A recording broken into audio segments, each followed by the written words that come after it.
국민안전 보장을 위한 항공정비산업 MRO 상생 방안에 대한 토론이 진행되고 있습니다. 지금까지 참석하신 주제발제 1분과 토론발제 3분의 발표를 모두 들었습니다. 이제 참석하신 분들의 자유토론 시간입니다. 토론에 앞서 그간에 이제 발제됐던 것에 대해서 간략하게 좀 정리를 할 필요가 있는 것 같습니다. 먼저 윤 원장님은 MRO 시장의 환경이 좋다라고 긍정적으로 말씀을 해주셨고요. 그리고 우리 최정철 교수님도 수요가 많다라고 전망을 해주셨습니다. 뿐만 아니라 우리 조광희 의원님은 인천의 MRO를 위해서 행재정적으로 지원할 의사가 있다. 인천시장과 의회에서 적극적인 의사를 가지고 있다는 말씀을 주셨고요. 그리고 마지막으로 우리 김 센터장님의 경우에는 운송산업하고의 연관성 속에서 출구 전략을 찾아야 된다라는 말씀으로 요약이 됩니다. 그러면은 지금까지 말씀된 것을 정리를 해보면 인천 MRO뿐만 아니라 대한민국 MRO 산업이 보면 국내가 아니라 해외 진출을 한다라고 했을 때는 상당히 전망이 밝다라고 이렇게 볼 수 있는 것 같은데 여기서 그냥 공통 질문식으로 제가 사회자로서 좀 드릴게요. 이렇게 전망이 밝은데도 불구하고 아까 발제 중에서도 말씀이 나왔지만 이 항공도시 간에 경쟁을 벌이고 있어요. 그래서 이런 현상에 대해서는 좀 어떻게 해석을 해야 되고 또 극복 방안이 있어야 되지 않겠느냐 이런 생각들을 해보거든요. 그래서 이제 그런 맥락에서 좀 어느 분이 먼저 이거는 좀 다툴 얘기가 아니라 좀 같이 동방성장 상생발전할 수 있는 주제가 아니냐라는 말씀을 좀 해주셨으면 좋을 것 같습니다. 예, 최정철 교수님 한 말씀 해주시죠. 예, 제가 보기에는 2000년대, 2010년대는 어떻게 보면은 항만의 시대였다. 근데 2020년대는 공항의 시대다. 이렇게 구분할 수 있을 것 같아요. 근데 항만의 시대인 지난 한 20년, 30년간 항만 도시 간에 치열하게 싸웠어요. 경쟁했어요. 부산, 인천, 광양, 거기에 울산, 평택, 당진. 그러니까는 싸우면서 컸어요. 경쟁하면서. 근데 페어하게 경쟁했죠. 치열하게 경쟁했죠. 그 결과가 부산 항만공사 만들어지고 인천 항만공사 만들어지고 울산 항만공사 그다음에 여수 광양 항만공사 그다음에 평택 당진은 항만공사는 아니지만 경기 항만공사가 만들어지면서 유사한 형태의 것들을 했거든요. 그렇게 해서 우리나라의 U자형 전략이 완성됐어요. 그러니까 지금 항공 도시 간 공항 도시 간에 경쟁하는 게 오히려 비정상적인 정상적입니다. 근데 경쟁을 하려면 제대로 좀 했으면 좋겠다는 거예요. 제대로. 왜냐하면 사천과 인천의 경쟁이 아니고 인천, 그다음에 제주, 부산, 대구, 그다음에 사천도 끼고 무안도 끼고 그런 경쟁이거든요. 이 경쟁의 수준이 점점 격화될 겁니다. 그것은 2020년대는 공항의 시대고 항공의 시대에 있기 때문에 그래요. 그런데 하나 아까 우리 김호 센터장님이 말씀해 주신 분을 구분하는 것은 참 좋습니다. 군수와 민수. 근데 군수 부분은 우리가 논할 필요 없어요. 그리고 그 민수 부분을 얘기할 때 또 하나 말씀을 좀 항공 쪽에 교수님도 계시지만 원장님도 계시지만 좀 아쉬운 부분들이 있어요. 우리가 자동차가 국내 수요 때문에 자동차 산업이 컸나요? 우리나라가? 그런데 또 하나 조선 산업이 국내 수요 때문에 컸나요? 그런데 항공으로 오면은 국내 수요가 적어서 항공 산업은 안 된다는 그런 허위 인식이 있어요. 그렇게 자기네들이 그렇게 생각하고 거기에 자꾸 빠져들어요. 그러니까 아까 그래서 제조를 좀 벗겨내려고 하고 있는데 저는 좀 다른 관점입니다. 제가 항공기 제조를 유심히 들여다보니까 보잉이나 에어버스나 이런 부분 말고 또 걸프스트림 말고 재미난 게 발견돼서 최근에 초고속 제트기 회사들이 생겨났어요. 근데 민수로 생겨났어요. 근데 어떻게 생겨났냐면 벤처로 생겨났어요. 5개 정도가 지금 벤처로 움직이고 있습니다. 한 3.0 내지 5.0 이렇게 되는. 근데 벤처로인데 어떻게 벤처냐면 1억 달러면 큰 것처럼 되지만 1,000억 원이면 우리가 1,000억 원 그러면 우리도 한번 해볼 만해 이렇게 되잖아요. 그 업체들이 1,000억 원 정도의 업체들이 10년, 20년 연구하고 있어요. 그리고 만들어내고 있어요. 그 말씀 뭐냐면 이제는 제조와 운송과 MRO 부분에 대해서 한국이 인식을 바꿔야 돼요. 그러니까 카이는 군수든 뭐든 하라고 그러세요. 근데 그것은 수도권에 집약된 데에서 과감하게. 그러니까는 조강 의원님 같은 분이 인천에 제트기 배추회사 만들 수 있고 충분히 인천시는 그걸 지원할 역량이 있습니다. 아까 그래서 항공 엔진 MRO 공장 유치하잖아요. 충분히 역량이 있습니다.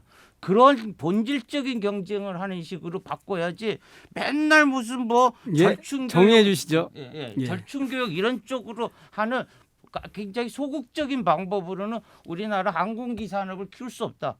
근데 공항도 커지고 항공기 제조도 같이 커지는 2020년대 30년대를 맞이해야 된다. 이런 측면에서 제대로 된 경쟁하자. 이게 제 생각입니다. 예, 알겠습니다. 우리 유창경 원장님도 아까 그 MRO 벨트 얘기를 하면서 협력 체계를 구축해가지고 시장 개척을 하고 또한 활성화를 하자라는 취지의 말씀하셨는데 지금 뭐 특히나 인천 같은 경우에는 인천국제공항에서 MRO가 가능하게끔 공사법 개정 얘기까지 지금 지난 20대 국회부터 하고 있는데 여러 가지 어려움을 겪고 있거든요. 그래서 원장님 입장에서는 어떻게 하면은 좀 공항 도시들이 서로 간에 상생하면서 인천의 지금 현안 문제들도 해결할 수 있을지에 대해서 좀 의견을 주셨으면 좋겠습니다. 네, 어떤 우리가 이제 생각할 때 어떤 그 감정적인 부분들 내려놓고 이제 팩트만 이렇게 딱 놓고 보면은 사실 그 몇 년 전에 이제 그 항공 정비산업단지 구축을 할 때 국토부에서 경쟁을 해서 받았어요. 그리고 그 당시에 이제 카이가 그 우리나라 이제 큰 항공기 제조 산업이 카이가 사천에 그 정비산업단지 유치하겠다라는 거를 제안을 했고 이제 엄격한 심사를 거쳐서 거기가 선정이 됐죠. 근데 이제 카이가 이제 했던 그 사업을 가져가면 사천 지역에 정비산업단지가 놓이게 됐고, 그리고 그거는 이제 국가적으로 지원하는 정비산업단지의 형태이고요. 인천공항이나 뭐 김해공항이나 항공 정비업을 해서는 안 된다라는 조건이라든가 이런 건 없어요. 그러니까 적절한 사업자가 나타나서 인천에서 항공 정비업을 하겠다 이렇게 하게 되면 할 수 있다라는 게 이제 국토부 입장인 거죠. 그런데 이제 문제가 이제 그 인천국제공항공사의 경우에는 한국공항공사하고 이제 다른 조직인데 인천국제공항공사에서 이제 그 어떤 이제 수익을 잘 내고 있는 상태에서 그 다음에 공항이 더욱 발전하고 또 자립하여 나가고 이런 쪽에 이제 사업 영역을 좀 확대할 필요가 있겠다라고 해서 공항공사법을 개정을 이제 하겠다 이렇게 이제 하는 거죠.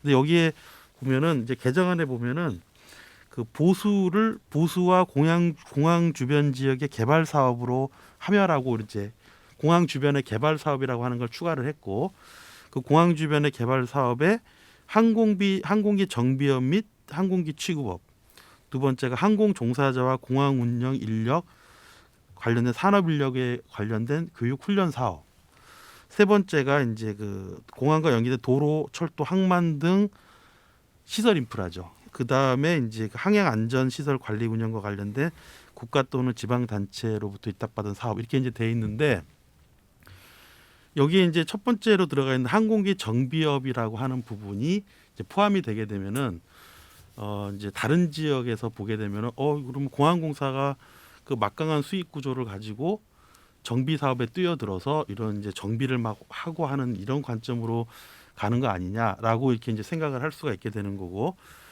기본적으로는 그렇게 되면 사실 인천공항만큼 그 정비가 하기가 좋은 입지 여건이 없기 때문에 사천이 상대적으로 안 될 것이다라고 이렇게 이제 보고 있는 우려 때문에 이제 그 공항공사법의 개정을 반대하고 있는 거죠.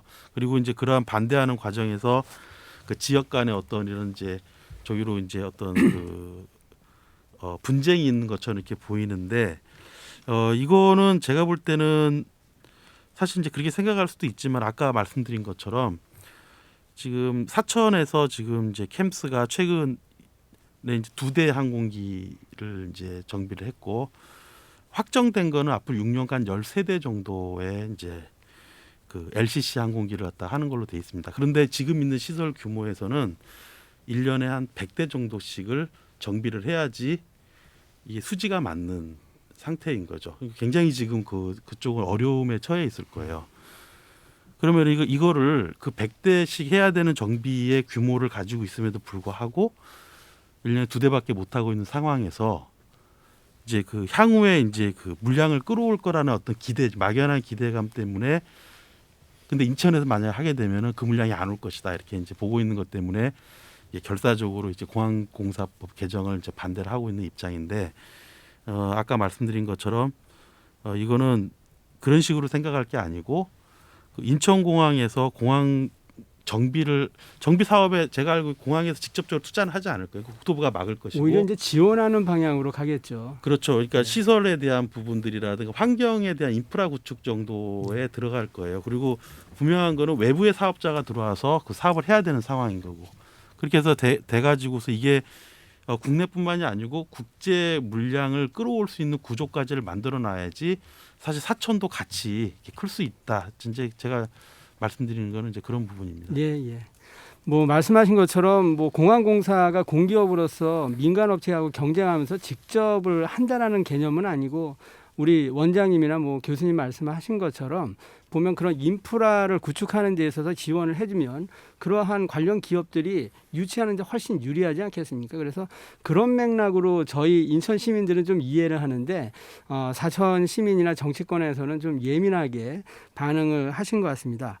우리 조 의원님한테 여쭤볼게요. 네. 보면 아까도 강력한 이제 지원 의지를 말씀하셨는데 보면은 뭐 인천시 차원에서도 인천국제공항이 이제 MRO를 활성화하는 데 있어서 뭔가 이렇게 역할을 할 수 있다라고 우리 최정철 교수님 강력하게 얘기하셨는데 어떤 좀 생각들과 지원책을 고민하고 계신지 좀 네. 의견 여쭙겠습니다.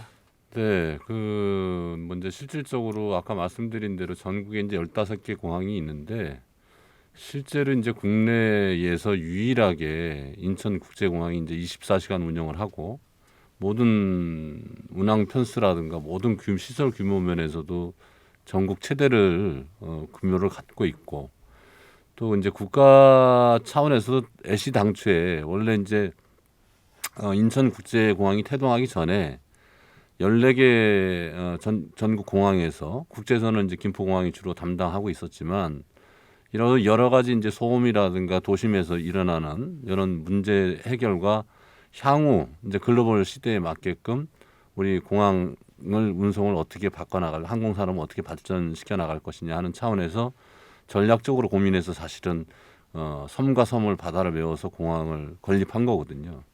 그리고 현재도 이제 유휴부지를 배후부지를 가지고 있고 인근도 이제 사실은 도시 조성은 해놨지만 유치를 못하고 있는 그런 부분이 있습니다. 그래서 물론 이제 토지 가격이라든가 규제 문제 이런 것들이 있는데 저는 이제 뭐 지금 공공기관도 자치분권 균형 발전 뭐 이렇게 해서 지방 혁신 도시를 만들어서 이전하고 있는데 교통의 편리성을 봤을 때 우리 최정철 교수님이 말씀하신 대로 우리나라가 뭐 국내 자동차 갖고 개발된 것도 아니고 선박도 그렇고 외주나든가 이런 거에 의해서 이제 발전된 거기 때문에 실제 국내 14개 공항에서 발생되는 그 항공 수요는 그다지 외국 세계에 비하면 많지는 않다.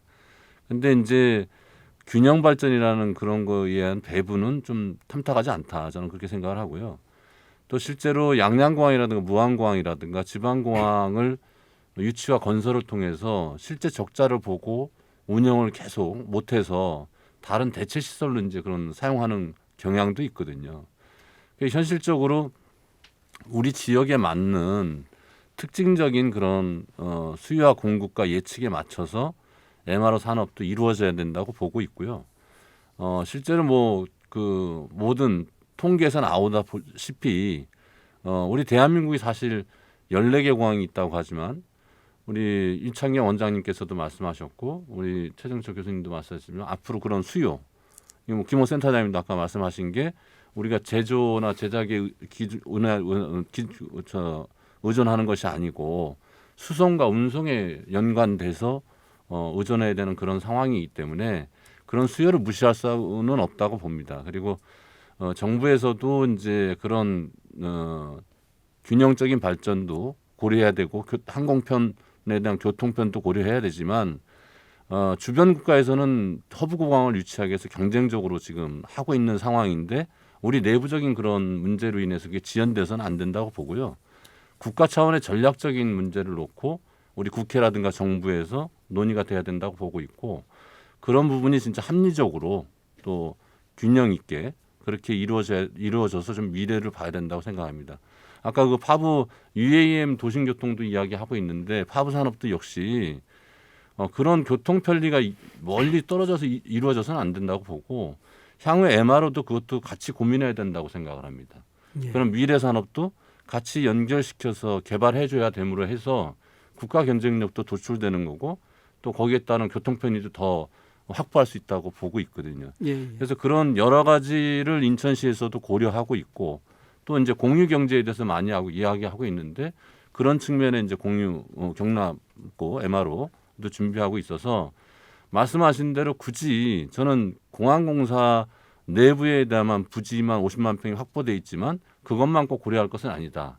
그 이외의 부지도 있기 때문에 그런 거를 인천시에서 광역시 자체에서 정부에서 할 부분이 있고 광역시나 시도 17개 시도에서 각자 나름대로 그런 고민과 유치 노력을 필요해서 선의의 경쟁이 필요하다 이렇게 좀 보고 있습니다. 고맙습니다. 네, 예. 예, 인천시가 적극적으로 나서신다라는 의지 표명을 했기 때문에 정부라든지 항공도시들이 상당히 인천에 대해서 달리 생각을 할 거라고 생각을 합니다.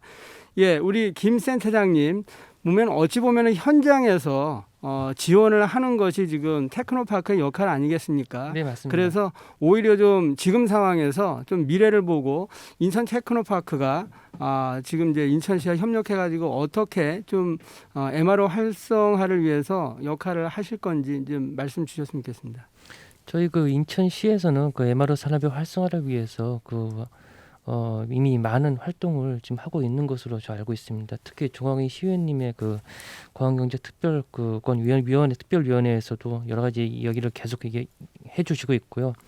그 인천시에서도 이제 인천공항 내 MRO 산업 활성화를 위해서 산업융합원에서도 진행하시겠지만은 공용장비센터를 이제 기점으로 그 산업을 활성화하기 위한 노력을 해주시고 있고요. 근데 제가 누차 말씀드리지만은 그 민항기 부분에서 일단은 인천공항에서 MRO를 하겠다고 하는 거는 민항기에 대해서 하겠다는 거거든요. 군수가 아닙니다. 근데 민항기 분야에서 그 MRO를 하겠다고 하면은 일단은 그 정비 기업도 이제 정비 기업이 어떤 봉사하는 단체는 아니지 않습니까? 본인들도 이제 먹고 살아야 되고 이건 항공사 공항도 마찬가지입니다. 그래서 운송업과 그 정비업에 종사하신 모든 기업들이 이제 수익을 이제 창출해야 되는데 그 부분에 대해서 이제 저희 인천국제공항공사 인천시 저희가 다 같이 노력을 하고 있고요. 그리고 민간 항공기 분야에서 제조업에 대해서 현재 수준에서는 큰 연관성이 없다는 게 좀 아쉽기는 합니다. 그렇지만은 정부에서 새롭게 추진하고 있는 부분이 바로 이런 문제점 때문에 그 UAM 그리고 PEV에 대해서 이제 진행을 하고 있는 거거든요. 그게 무슨 얘기냐면은 아까 최진철 교수님께서 잠깐 지적을 하셨어요. 1,000억 정도에 되는 이제 기업이 이제 제트기를 국내 최초로 그걸 개발하고 한다는 얘기는 그건 뭐냐면은 국내의 민간 항공에서 그 산업에서 우리나라 발전을 못하는 이유는 결정적으로는 항공기 제작사가 국내에서는 없고 그리고 이와 관련된 인증 규정들이 모두 다 유럽과 미국 중심으로 이루어져 이루어져 있어서입니다. 그래서 만약에 새로운 항공 산업인 UAM이나 PAB가 발전을 하게 된다면은 이는 국내에 별도의 제작사가 생기는 셈이고, 그리고 이 PAB나 UAM 같은 경우는 해외에 이제 먼 거리를 다니는 게 아니라 국내에서 이제 운행하는 그 항공 산업이거든요. 그렇기 때문에 국내에서 독립적인 미국의 그 이하사나 FA와 미국의 FA나 유럽의 이하사와 하는 좀 전혀 독립적인 인증 체계를 갖는다 하면은 우리 항공 산업의 이제 주권을 예. 회복할 수 있을 것이라 봅니다. 단지 그 우리나라 항공 산업에서 이제 인증 체계를 개발하는 것을 좀 아직까지도 이제 미국하고 이제 유럽에 많이 의존적이신 것 같은데 그 부분에서는 좀 많이 탈피를 해야 될 것으로 생각합니다. 예, 토론이 아주 뜨거운데요. 좀 시간이 돼서 마무리를 좀 해야 될 것 같습니다. 그래서 주제 발표를 해주신 우리 유 원장님의 말씀을 좀 마무리 발언을 해가지고 정리를 했으면 좋겠고요. 그러면서 좀 마무리하시면서 최근에 핫 이슈가 대한항공하고 아시아나가 합병을 하지 않습니까? 그러면서 MRO 통합법인이 생긴다. 뭐 이런 얘기들도 나오고 그러는데 최근에 이러한 대형 항공사들의 합병 문제가 또 뜨거운 이슈인 그 우리 MRO 산업의 활성화 문제하고 어떤 연관이 있는지도 아마 청취자분들은 궁금하실 거예요. 그래서 정리하시면서 그 얘기도 한 말씀 좀 논평을 해주셨으면 합니다. 코로나로 인해 가지고 지금 우리나라 지금 항공사들이 굉장히 어려운 상태인데 사실은 굉장히 해결되기 어려운 부분에서의 구조조정도 지금 같이 수행이 된 부분이 있습니다. 사실은 굉장히 어려운 시기를 거치고 있지만 이걸 거치고 나서 더 좋아질 거라고 지금 보고 있는 거죠. 지금 이제 통합법인 이야기는 대한항공이 이제 아시아나를 인수하고 그 관련된 LCC들을 함께 인수할 경우에 전체 한 320여 대의 비행기가 이제 그 한 법인 안에 이제 만들어지는 것이고 한 80여 대가 나머지 LCC가 되겠습니다. 근데 결국은 이런 통합법인이 되면서 그러한 항공기들에 대한 부분을 하나의 MRO 그 체계 하에서 정비를 하기 때문에 대한항공이나 아시아나항공이나 그 LCC들이나 다 이득이 되는 거죠. 지금 현재로서는 대한항공과 관련된 진에어 항공기 한 200여 대 정도만 국내에서 정비가 이루어지고 있는 상태이고 나머지 200여 대 정도는 해외로 나가고 있다 이렇게 보시면 될 텐데 몇 년 안에 결국 이제 그 나머지 우리나라 LCC 비행기들도 전부 다 국내에서 정비가 이루어진다라고 보게 되면 약 400여 대의 정비 물량이 기본적으로는 생겨나게 되는 그런 이제 상태가 됩니다.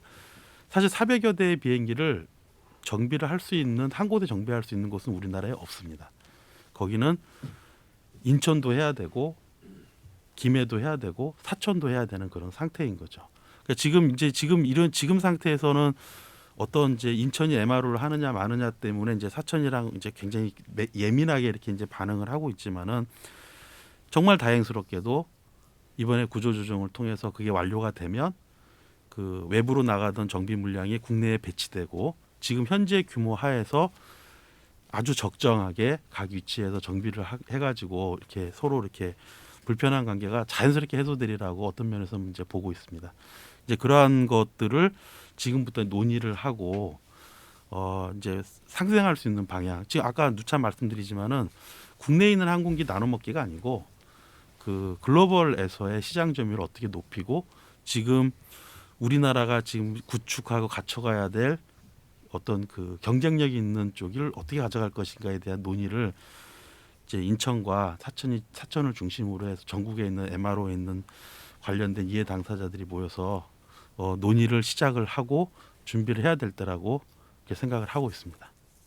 예, 감사합니다. 예, 이것으로 종합토론을 마치겠습니다. 지금까지 인천산학융합원의 유창경 원장님, 인하대학교 최정철 교수님, 인천광역시의회 조광희 의원님, 인천테크노파크 항공산업센터의 김호 센터장님이 고생을 해주셨습니다. 너무 감사드립니다. 네, 국민 안전 보장을 위한 항공정비산업 MRO 상생 방안에 대한 전문가 토론회 여기서 마치겠습니다. 지금까지 토론회 함께해 주신 토론자 여러분 대단히 감사합니다.